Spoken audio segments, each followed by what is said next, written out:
I mean, they just don't get better than that. We gave Tottenham a head start. Oh my gosh, that is brilliant. I mean, you got to feel sorry for Tottenham fans. No, you don't really. This is brilliant. This is football at its absolute best. When you play a derby like that, where Spurs actually think they've got a chance, and then the inevitable happens where they bottle it again, it's fantastic. It is some of the best viewing. You know, when they scored when Enzo scored that goal, and the camera cuts to Ange, the look on his face, the look of a Tottenham manager post-bottle job is one of the best facial expressions you can ever see. It is a fantastic feeling. I have to say, we were always going to win that game. Look, it started off a little bit sketchy with the Cucurella slips and Sanchez doing what he does best.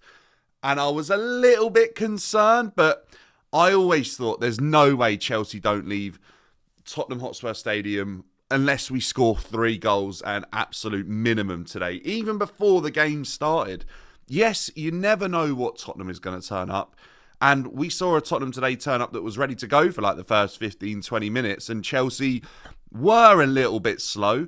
I mean, I don't know what boots Cucurella brought out of the dressing room with him. They were probably, well, apparently they were studs, but whatever they were, he was all over the shop with that. Sanchez, obviously, if the team isn't calm, he's never going to be calm. He was all over the place. And yes, Chelsea had some concerns, but after that, 20 minutes or so, we kind of rode it out, and you could quite easily see that Chelsea were getting on top of the game. Then Sancho scored a fantastic goal. I have to give credit to Jadon Sancho today. I thought he was absolutely unbelievable. Sancho came in from Manchester United with a lot of scrutiny around what he'd done in the Prem, what he was like on and off the pitch. And I think in recent weeks, Jadon Sancho has absolutely shone. He's been absolutely fantastic. There were question marks about what his relationship was like, even with Maresca. Was he okay? Was he following a similar path to what's happened before? It's all this useless speculation. The guy was ill, injured, and actually not allowed to play in a couple of games that he missed. He's past that now, and today's performance is the best by a country mile that he's putting in a Chelsea shirt. No matter what it was today, Jadon Sancho was doing it. Defensively, off the ball, work rate, fantastic. How many times did I see him backing up Cucurella when Tottenham were trying to attack down that right-hand side of theirs? Every single time we broke, the ball nearly went through Jadon Sancho. And if it didn't, the ball found its way to Jadon Sancho. He had such an impact on that game. And then the goal that he scored, when he cuts inside onto his right foot, he does that with such explosion. You know, how many times you see a player cutting on their right foot and it's very predictable and slow? He absolutely exploded into the space that was available for him. He rifles that ball low and makes it incredibly difficult for Fraser Forster to even get near, who actually had a very good game for a keeper of his age. I was actually quite impressed with him, I have to say. He's probably looked better than Vicario at points today for Spurs. But I just felt as that first half went on, it was always going to happen. And then second half, couple of changes. We saw Caicedo obviously move back into the centre of midfield. And I know before we get onto that, a lot of people are saying, oh, Caicedo probably shouldn't have started at right back.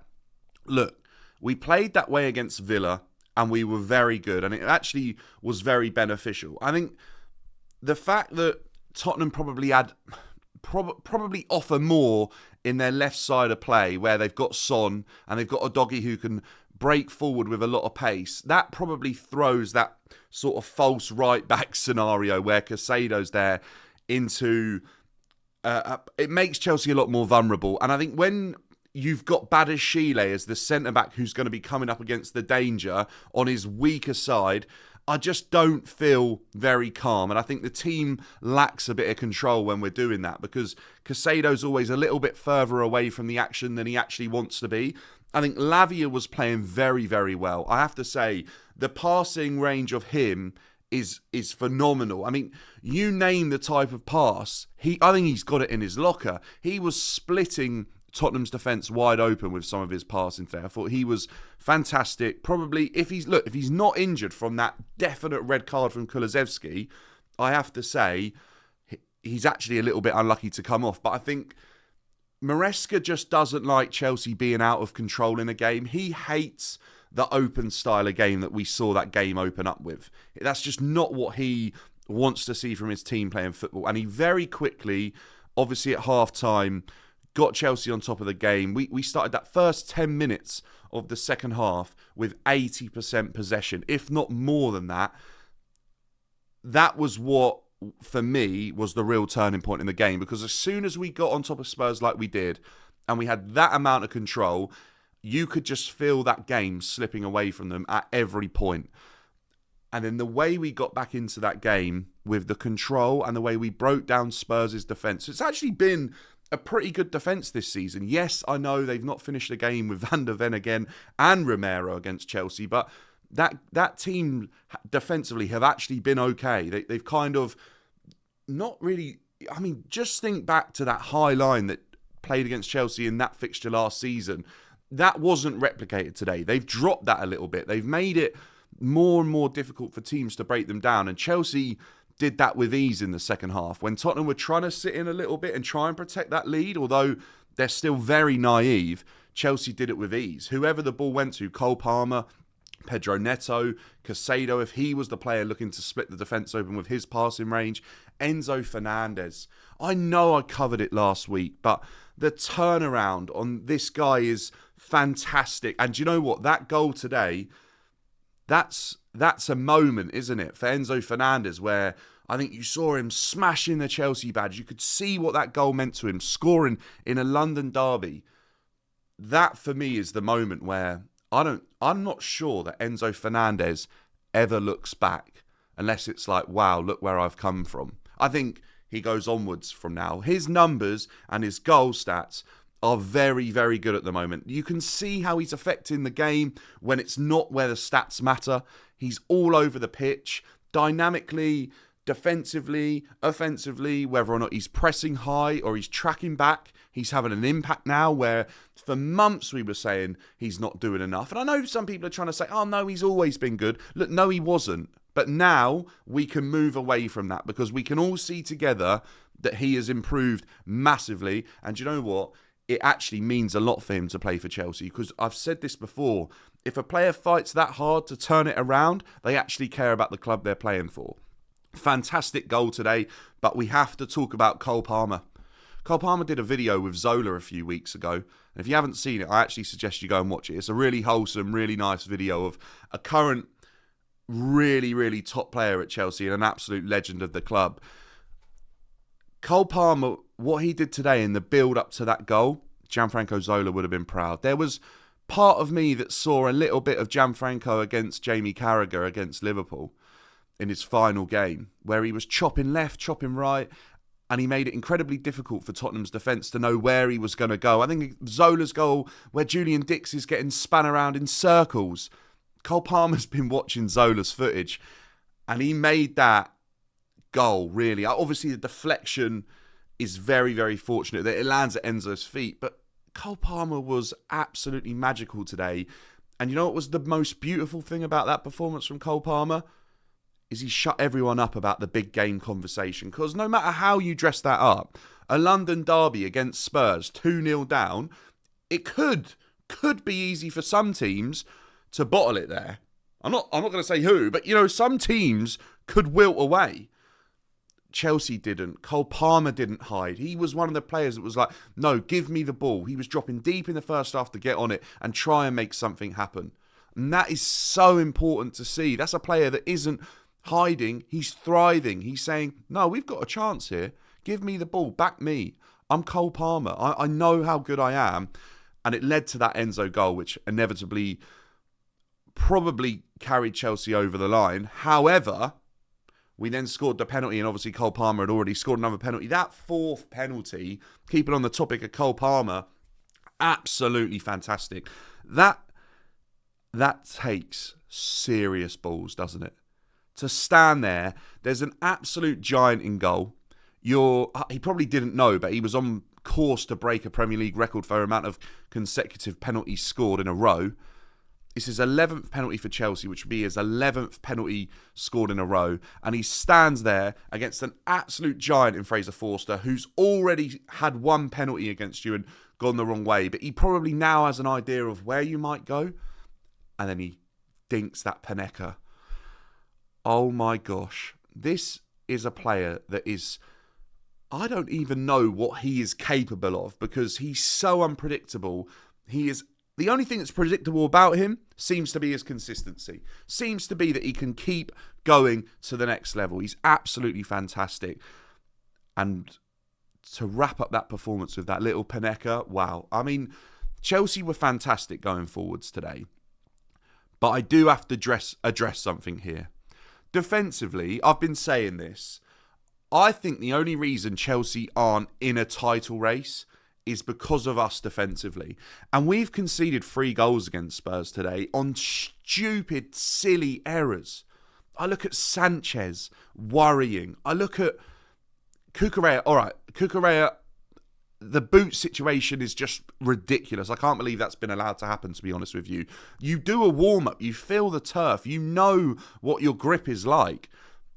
After one slip, the boots were probably ordered to be changed.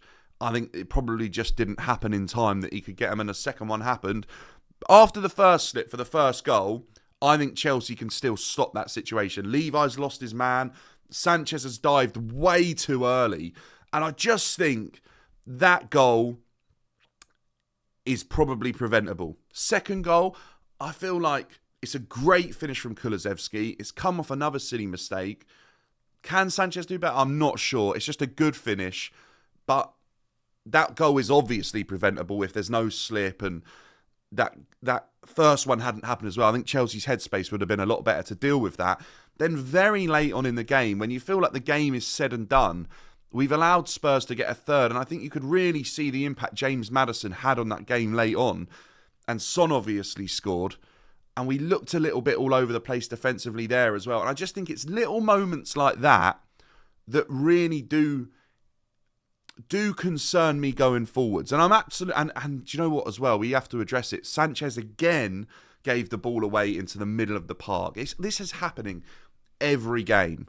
And I don't want to get stuck on that subject, but they're the little things that I think need to be addressed for Chelsea. And once we address those, I will then fully be able to sit here and say, look, our team is incredibly capable. But what I don't want to get away from is, look, we've made some silly errors defensively, but we've still won the game. We've played some fantastic football. We actually had adversity in this game and managed to come away with the 3 points, with another 4 goals, and offensively and as a team and as a unit, actually get ourselves back on top, not lose our heads, actually keep ridiculously calm for that type of game, which is one of the most entertaining derbies in world football, season in, season out, where it's completely unpredictable, especially with Ange in charge of Spurs.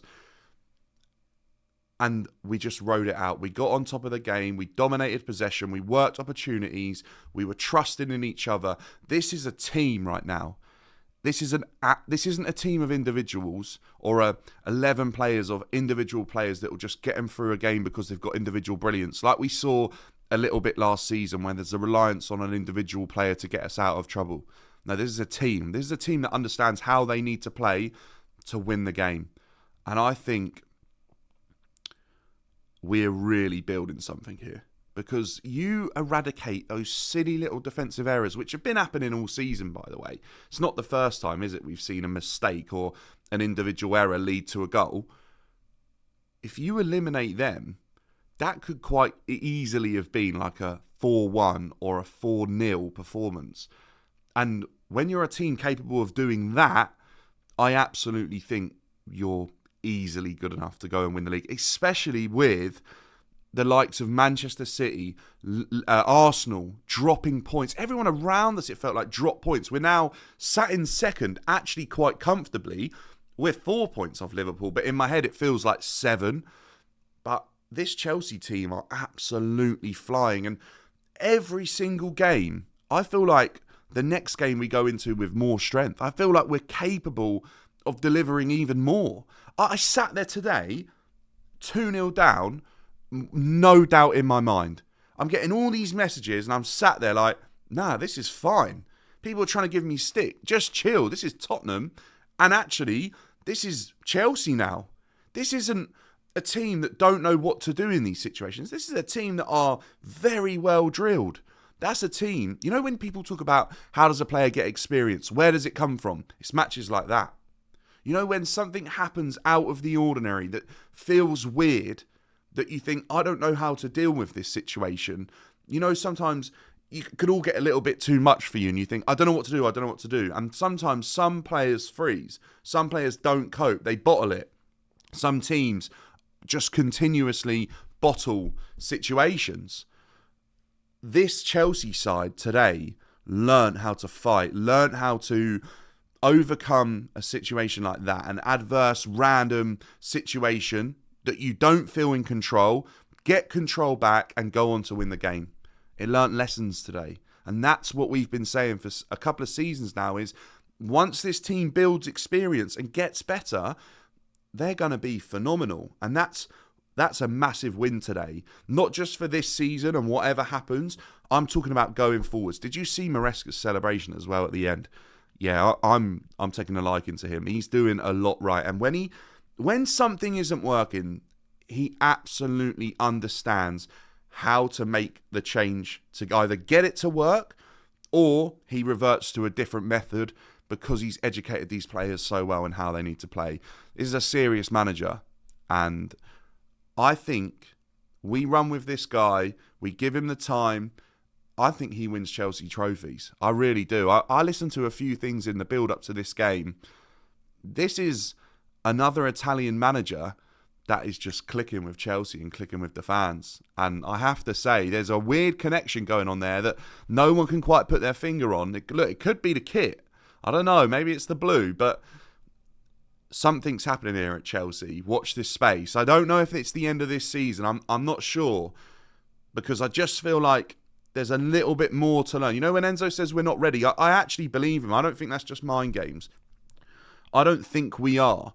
I think we're going to run it very close in terms of how far we can go if we can keep this momentum up. If we can get into February and we're sat in a very similar position to what we're in now and everyone's fit and firing, then who knows what can happen because then we'll have some massive games to still play. I mean, the run-in at the end of Chelsea's season is very, very difficult, right? And it just depends what Chelsea side gets to that run-in and survives Christmas or gets through Christmas to whether or not we'll be in a title race.